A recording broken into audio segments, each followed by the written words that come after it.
Audio on demand from Vision Christian Media. This weekend, I want to talk to you about hell. Whoa, Pastor Jeff, why would we talk about that right now? This is the time when attentive ears are listening. Besides that, it would be irresponsible for Christ's followers to talk about heaven without any mention of hell because Jesus emphasized both. Today with Jeff Vines, pastor, apologist, and Bible teacher.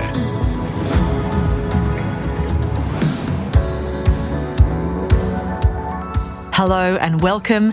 This is Today with Jeff Vines. This next message in our Heaven series is actually about hell.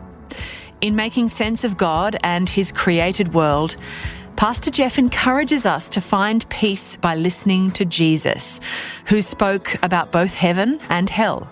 Let's begin the message now. Pastor Jeff is preaching from Romans chapter 1, verse 24.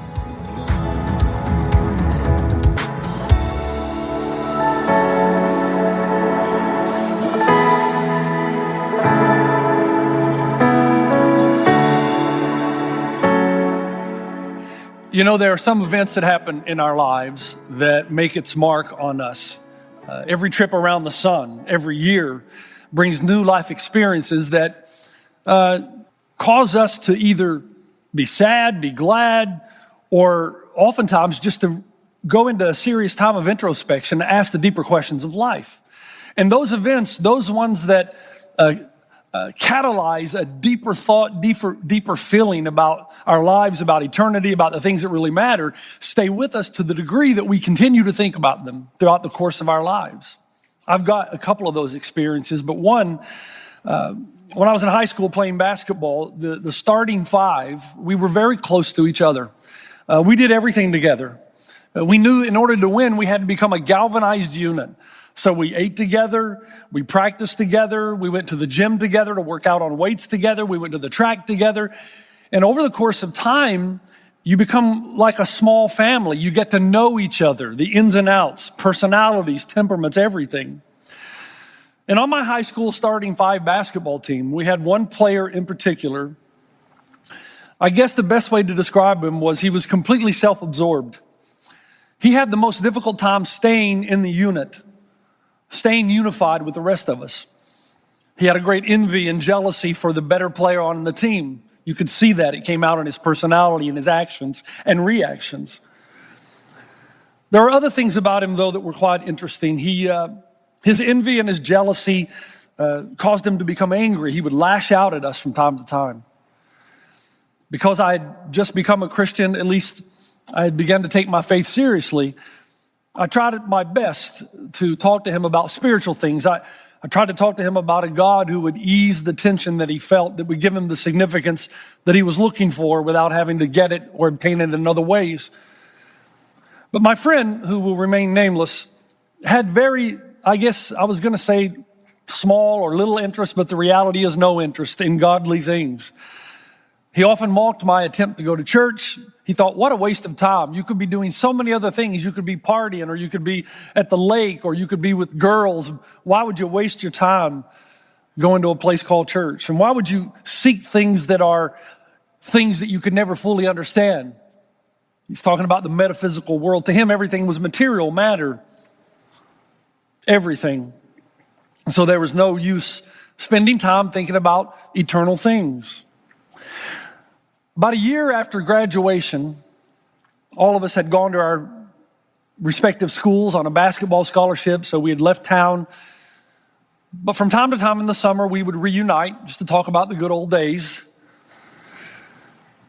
And then I got a phone call one day from one of the other players, and he said, Jeff, you're not going to believe this, but the name of this person passed away last night.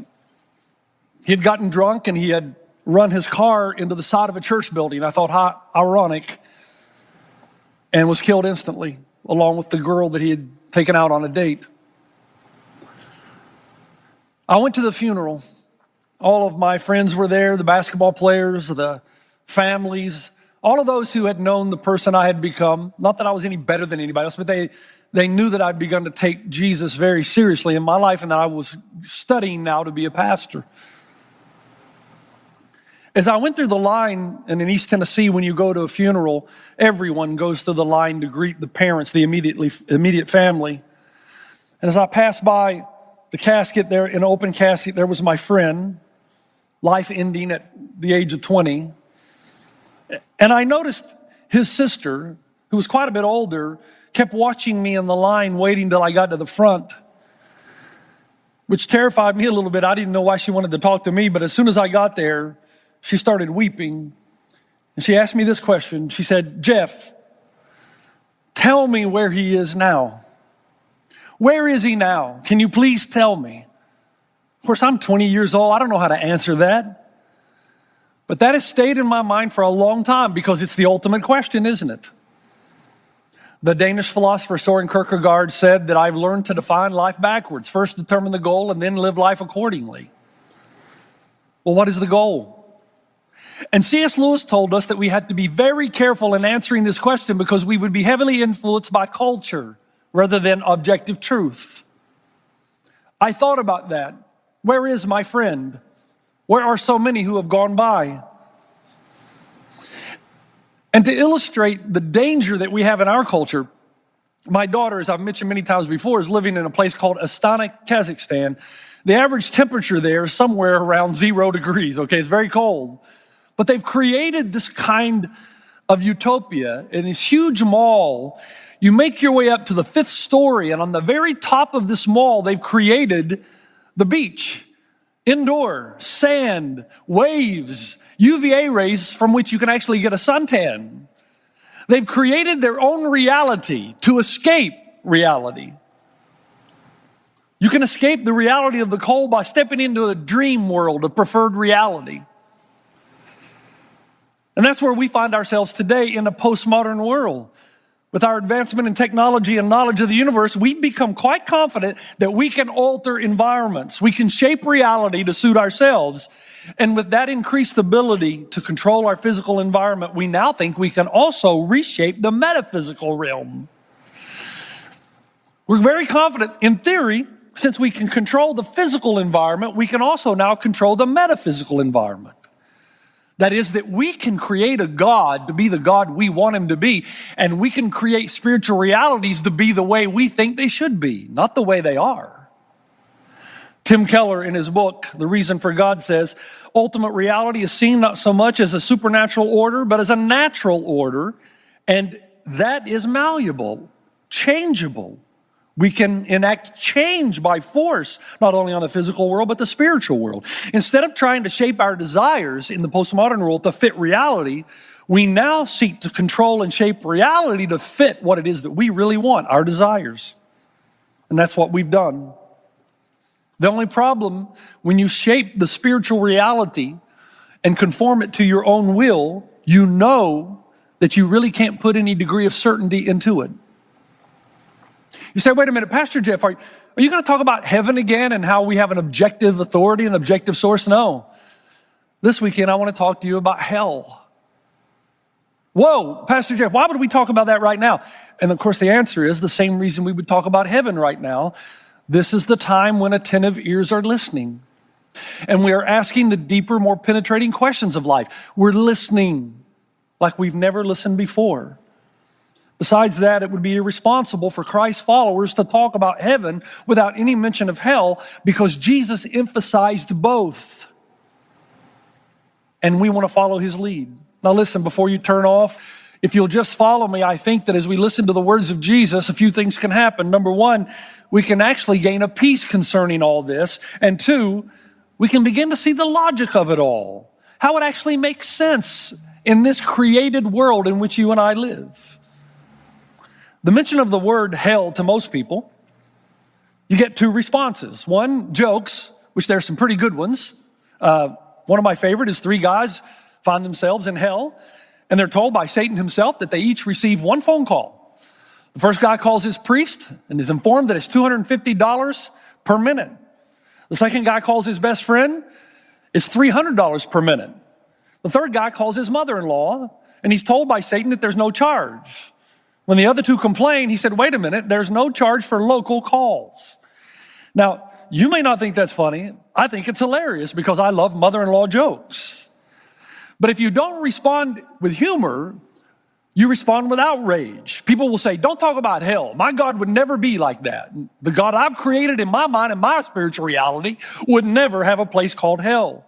That's why it's important to answer the question, what is hell? What exactly did Jesus mean by the word hell? So take a deep breath just for a moment, and let's answer some pretty important questions. To understand it, we have to go back to the Old Testament.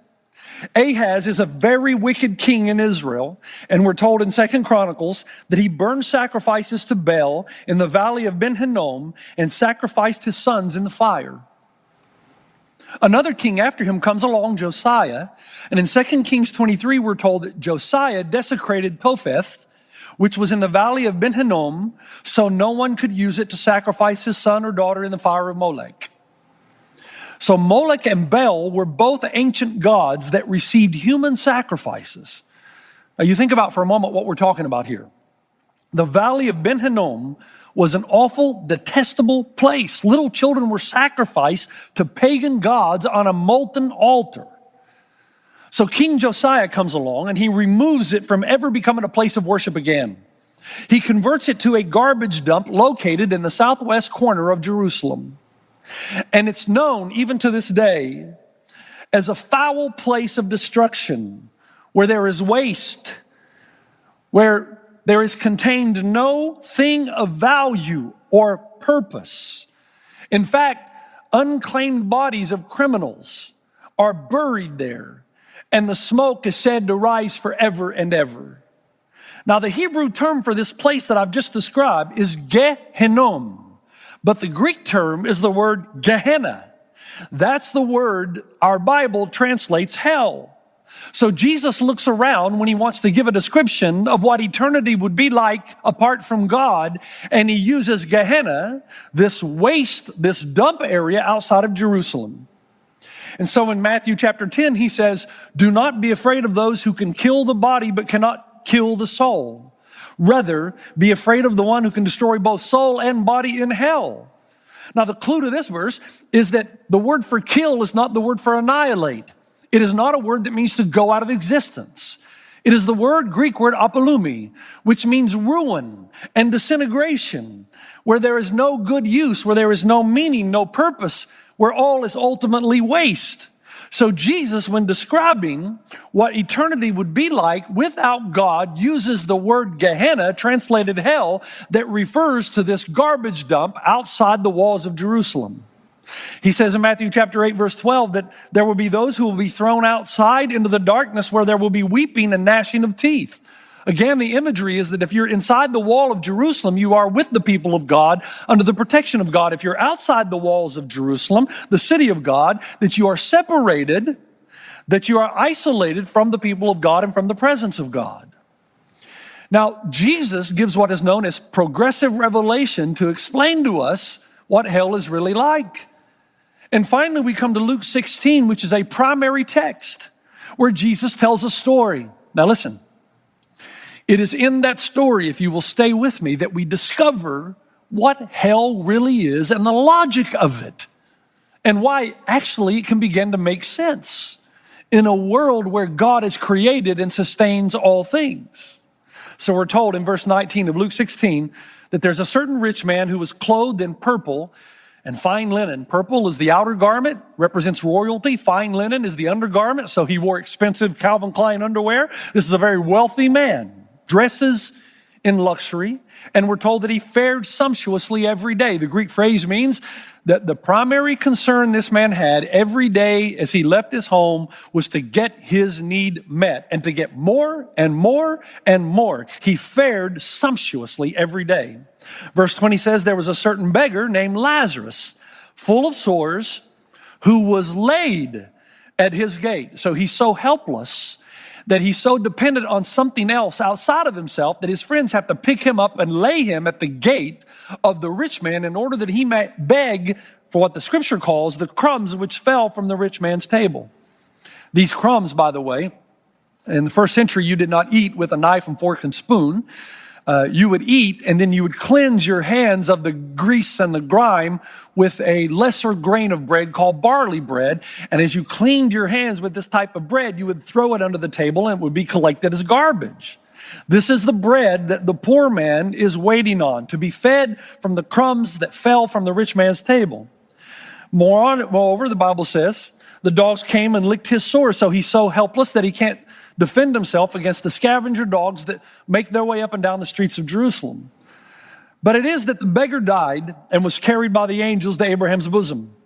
The rich man also died and was buried. And being in torments in Hades, he lifted up his eyes and saw Abraham afar off and Lazarus in his bosom. Now notice what Jesus does. Now let's stand back. We have to get this. Stand back and look at the bigger picture. What Jesus is doing is comparing and contrasting two lives. They are on different trajectories. One man is self-absorbed, and his self-absorption leads to apathy of those who are suffering. He fares sumptuously, and he does not even acknowledge the poor man, probably as he rolls out of his palatial gate of his palatial home each day to get his own need met. And two, Jesus tells us about a second man of humble means who is totally dependent on something outside of himself, that he had to be picked up and laid at the gate, that the dogs came and licked his running sores. Then as the story develops, Jesus explains how eternity, this is the whole point of the parable, that in eternity, the trajectory of your life here on earth continues into your life that is to come. Notice something else just quickly if you're reading the text with me. The rich man's attitude when he gets into eternity does not change. The trajectory does not alter. In fact, in verse 24, he thinks Lazarus is still lesser than him and is his servant. He looks to Father Abraham in verse 24 and says, send Lazarus, have Lazarus go get me some water that I might put it on the end of my tongue, that I might be relieved in this torment. Notice in the parable Jesus tells, the rich man never asked to leave. You'd think the first request would be, get me out of here and get me out of here now. I don't want to be here. I want to be where Father Abraham is. I want to be where God is. But that's not his request. It's not God or Father Abraham that he wants. He wants relief. His trajectory is still self-centered, bent on self to get his own needs met. The sadness that he experiences in the parable is on the absence of good things, not on the absence of God himself. And the trajectory of his life that he's always lived out on earth continues in eternity. Alternatively, the poor man is said to be in Abraham's bosom. Now, don't be afraid of that. It's just a Greek term. It's a phrase that means close to God. I mean, Abraham is close to God. He was called a friend of God. So if you're leaning in Abraham's chest, you are very close to the Father. And so we're told the poor man is in Abraham's bosom, a representation of humility, of closeness, of dependence on God's provision. So the trajectory of his life while on earth was a dependence on God, full dependence on God, while the rich man's dependence was on himself. The rich man's request and response to hell communicate something very important to Jesus' listeners, and they would have gotten it immediately. Number one, the story is not about a rich man and a poor man. In other words, if you're rich, you go to hell. If you're poor, you go to heaven. That's not what this is about. You'll miss the signs and symbols if that's what you believe. This parable, as you look at a 40,000-foot view, is about ultimate pursuits. What did you chase after when you were here? And whatever you chase after here in eternity, that trajectory of your life will continue on that path. I've been watching some movies based on the life of Stalin. And I'll never forget a story about Stalin's last moments. His daughter was with Stalin. Stalin's daughter was by his bedside. And Stalin, just before he took his last breath, if you know anything about Stalin, horrific, atrocious, he would actually make a list every night of people that he wanted killed the next day, that he would send his men out to destroy them. No reason at all, just because he didn't like them. Sent millions to the Gulag, to suffering, to camps that were just as bad as the concentration camps in some cases. Just before he breathed his last breath, Stalin raised up in his bed, shook his fist toward the heavens and said, God, you still will not have me, laid back down and died. This is the point. The trajectory of your life is that you're going to live your own life and no one else is going to interfere. You are an island to yourself. You are the captain of your life. You have determined the goal and it's faring sumptuously. That's why Jesus said in Matthew 8, but the subjects of the kingdom will be thrown outside into the darkness where there'll be weeping and gnashing of teeth. This weeping and gnashing of teeth is not the teeth of regret. It's not you saying, oh, I wish I would have listened. I wish I would have done the right thing. No, it's the teeth and gnashing of anger. I still don't want God. You will not have me, God. You'll never have me. All of this imagery signifies two very important messages. The soul is eternal. How do you destroy non-material? The soul is going to live. It is going to continue its trajectory into eternity. The way you live now, the pursuits, the loves, the centeredness of your life continues right on into eternity. When modern people think about hell, they think of it as if God, in some kind of a Vincent Price voice, really deep and dark, puts you in a place called hell and says to you, now I'm going to put you down there with the devil and his angels and you're going to get it. Where hell is a place where God says, you deserve it. I'm going to get you. It's time for an eternal smackdown. But that's not the hell Jesus talked about. Even though we've been influenced by things like Jonathan Edwards, Sinners in the Hands of an Angry God, even though it is metaphorical, Dante's Inferno. But the message Jesus gives us relates three primary ideas. Number one, that you are outside the presence of God. My daughter, Sian, again, lives in Kazakhstan. And although we do get to FaceTime one another, it's still not the same.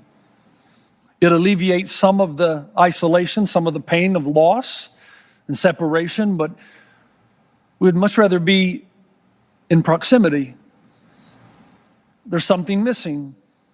There's something special about the love and closeness of your kids, intimacy with your daughter, with your son. FaceTime can only do so much. I'm sure that my daughter misses us as we miss her. She longs to be with us again. That's what Jesus is trying to communicate.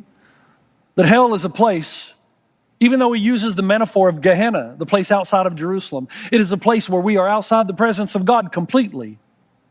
In verse 26, and besides all this, between us and you, a great chasm has been set in place, so that those who want to go from here to you cannot, nor can anyone cross over from there to us.